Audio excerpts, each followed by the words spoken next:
तुम्ही सगळ्यांना खुश ठेवण्याचा प्रयत्न करता आहात का? आणि हे प्रयत्न करता करता तुम्ही थकून गेला आहात? कोणी नाराज होऊ नये म्हणून तुम्ही स्वतःचं मन सतत दाबता का? जर हो, तर एक गोष्ट समजून घ्या. तुम्ही हा चांगुलपणा करता करता तुम्ही स्वतःला विसरता आहात. तुम्ही नाही किंवा नो म्हणू शकतच नाही. तुमचे निर्णय घेताना तुम्ही स्वतः घाबरता. तुम्ही बोलल्यानंतर लगेच स्पष्टीकरण देता, एक्सप्लेनेशन देता. तुला ठीक आहे ना? तुला राग तर नाही आला? मी बरोबर बोलले ना? हे शब्द साधे वाटतात, पण ते दाखवतात की तुम्ही स्वतःवर विश्वास ठेवत नाही. तुमचा मूड लोकांच्या रिॲक्शन्सवर अवलंबून असतो. कोणी खुश असेल तर तुम्ही खुश, कोणी नाराज असेल तर तुम्ही गिल्टमध्ये. पण एक सत्य आहे, तुम्ही सगळ्यांना खुश ठेवू शकत नाही.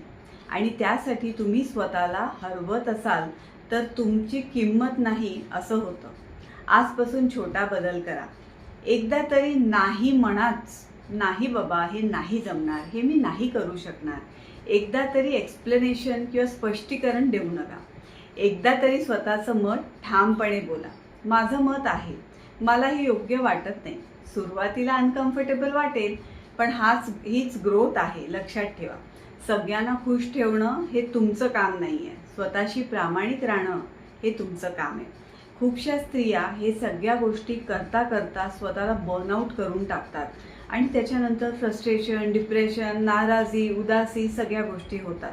सो मला असं वाटतं की प्रत्येक स्त्रीने काही स्वतःमध्ये चांगले बदल करायला पाहिजे, स्वतःच्या ग्रोथकडे लक्ष दिलं पाहिजे. आणि त्यासाठी या छोट्या छोट्या शॉर्ट्स मी तुमच्यासमोर आणते.